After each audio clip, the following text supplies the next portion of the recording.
Happy Wednesday, welcome to another cooking video with Mr. Nino G75. Tonight, we are doing my secret mac and cheese recipe, which is totally not how you do it and has no macaroni in it either, but we are drinking wine, so stay tuned. Let's cook some nice food. So the first thing we're going to do, you have to excuse this, another angle for the video, is we're going to get the pancetta fried up with the mushrooms. Mushrooms are optional, but I do recommend the pancetta because it gives you that little bit of a meaty taste to what is a very cheesy dish. So we've got a frying pan. I'm going to get this on with some olive oil and get this pancetta cooking. So we've got a roll in the pan, we're heating that up. I never heat it up enough because I'm just too impatient. Get the pancetta in there and start that frying. We want this to go as brown as possible. I like a lot of oil, you can't beat it. And then as I said, the mushrooms are optional. So you can put them in, you can choose not to. It's entirely up to you. So the pancetta's been cooking for a couple of minutes. I'm going to chuck the mushrooms in, start getting them cooked up as well. I know there's a lot of mushroom haters out there, just don't use them. Get this stirred up nice. Brown mushrooms. Yeah, you can use any mushroom you like. Oldie wanky mushrooms. They're excellent. They are excellent. Look at that, just soak up all the oil, all the flavour. Keep giving this a little stir. Ooh. Mushrooms are in everywhere. I can smell it already. And they are just about done. Pancetta is nicely brown. The mushrooms have reduced down a little bit, so I'm going to take that off the heat. I'm going to put that to one side. Okay, the next bit of this recipe is the only bit that has any complexity to it. The rest of it is just so easy. So I'm going to make a bechamel sauce, which is a white sauce or a roux or whatever you want to call it, but it's essentially a proportionate amount of milk, plain flour and butter. So I have 500 mils of milk that nearly just went everywhere, 50 grams of plain flour and 50 grams of butter.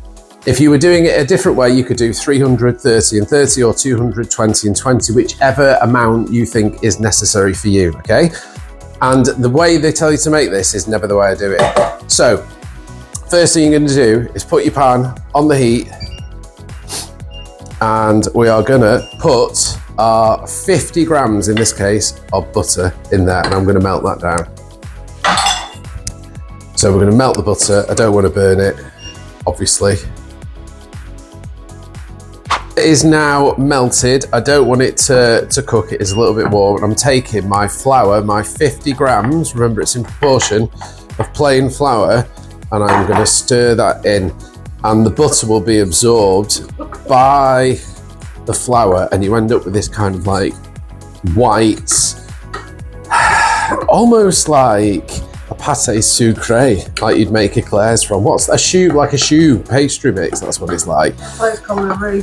And you just want to cook this for a minute, but you've got to keep stirring it. You've got to stir and stir and stir, because if you don't stir, it'll catch, it'll burn, it's a done deal. So a minute or so cooking this, constantly stirring it. And this is the key bit, and then you can ignore the textbook way to do the last bit. We're going to add in my milk. Now you're supposed to add this bit by bit. Turn your heat down. You don't want this going hot at all, but I just kind of add as much as I want, and then you've got to get your stir on. It's all about the stirring. Oh, it's going everywhere here. It will look like it's got lumps in it at the start, but as it cooks, the lumps will disappear. Bechamel sauce is all about the thickness. Now, this is something that I'm finding really challenging to even think how to explain it to you. Normally when you do bechamel sauce, the more you cook it, the thicker it gets. So when it's cooked, so to speak, as in inverted commas, it's quite thick and gloopy. But with this, you do not want it to be thick, because you're going to add the cheese and the cheese is going to thicken it up. So I literally just chuck my milk in, I really do. You're not supposed to, but I always do. And you've just got to keep stirring it and stirring it and stirring it. And you want it to be a texture and thickness which is almost like double cream. a little, no, it's not double cream. It's somewhere between single and double cream. So it's gloopy, but it's not too gloopy. If I was doing this for a top of lasagna, I would take it all the way and make it really thick so you get that lovely white sauce on the top. But for mac and cheese without the Mac Nino style, you want it a little bit thinner because the cheese will thicken it up. So you've just got to keep stirring and stirring and stirring. And while we're stirring and doing this, we're going to get the cheese ready and we're going to get the pasta on. So I'm stirring this away. I've just put my pasta water on. I'm using this pasta, which is quite a posh one. It's a 12-minute cook. Again, this timing is a bit of a pain. It can be quite challenging. So you can get this sauce to the point you want it, take it off the heat, and then bring it back on the heat and add the cheese in. So I will probably do that, but when you watch this fantastic video, it'll all look like it was seamlessly done perfectly. So I'm gonna get my pasta on, keep stirring my sauce, and then we're gonna get the cheese ready. Okay, so cheese-wise, I'm using, and I measured these out. I'd never normally measure them out, but I thought I'd give people a little bit of an estimate. I've got 50 grams of Parmesan, I've got 100 grams of cheddar, and I've got 110 grams, because it's half the block of blue cheese. You can use any cheese you want. You can make it as cheesy or as little cheesy. We like 3 different cheeses because the cheesiness of it we love. So we're gonna get these prepped up. That's already grated. I'm just gonna chop this into chunks because it doesn't melt as much. So I like that blue cheese hit that you get through it. And this one I'm gonna grate. So rolling boil, this is a proper boil. I'm gonna use the whole packet of pasta because we're gonna save some for another time. I'm going to chuck 500 grams in there like that, and that takes 12 minutes. So I'll stick that on for 30, just give it that extra minute. And that's our pasta. Still stirring our bechamel sauce, which is thickening up. I can feel it starting to thicken up. Like I said, if you take it too far, it'll get too gloopy, it'll be bad. You want it saucy. It's a really difficult thing to describe. I apologize, I've already said that, but it is challenging to do. So the pasta's on, bechamel's well done, the mushrooms are sorted, and now we're gonna get the cheese. So I'm grating my cheddar. Don't break it down. Nope. Get rid of that. So that's the cheddar. And with the blue cheese, like I said, it doesn't grate very well, so I'm just gonna roughly chop it because I want chunks of blue cheese. A bit of a stir. I'm looking for a replacement for Greg Wallace's here. Yeah, I'm probably ruder, but still. Don't say that, you'll never get the job.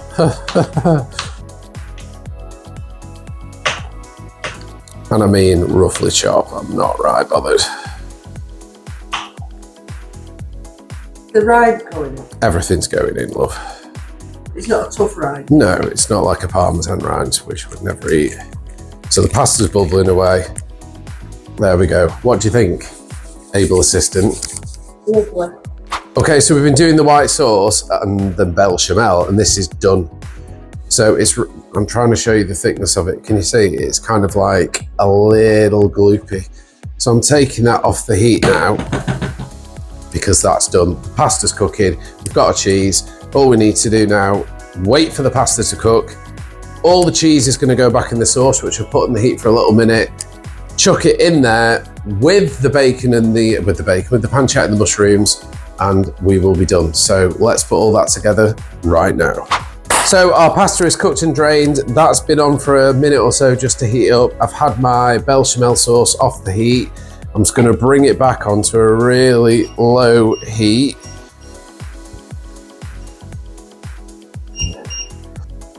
And I'm going to chuck in my cheese. So 50 grams of Parmesan this time. 100 grams of cheddar. And then about 120 grams of blue cheese. I have no idea whether these are correct amounts to use. I have no idea whether it's the right way to make something. This is just how I do it. And we're just going to stir that round. Perhaps a little bit warmer, and I just want the cheese to melt a tiny little bit. I'm not bothered about the blue cheese melting. I want a chunk of it a little bit warmer. Okay, so my cheese bechamel sauce is now done. Yep, there's some lumps there. You can see that. Look at that. Lovely. So that's done. on the heat. We're going to take the mushrooms and the pancetta, and that is going straight in there. Oil and all. Going to give that a good mix round. Probably could have done with a bigger bowl, but anyway. Nice mix round for that, and then I'm going to take the entire contents of this pan, and it's just going straight in there. Just like that. I've not put any salt in this at all because the pancetta will be quite salty and there's probably quite a lot of salt in the cheese. But I will just chuck in a few glugs of black pepper. Yeah, twists. Grinds. My counted that was about 40. Yeah, there was a lot. I normally do 20 is my number for salt and pepper. And then I'm going to get my spoon in here and I'm just going to mix this right up. Oh my God, that looks absolutely fit. That does look good, doesn't it? I've not planned this out at all and it's turned out quite well. Let's plate up. So we'll do 1 for me. 2 for you. Yeah.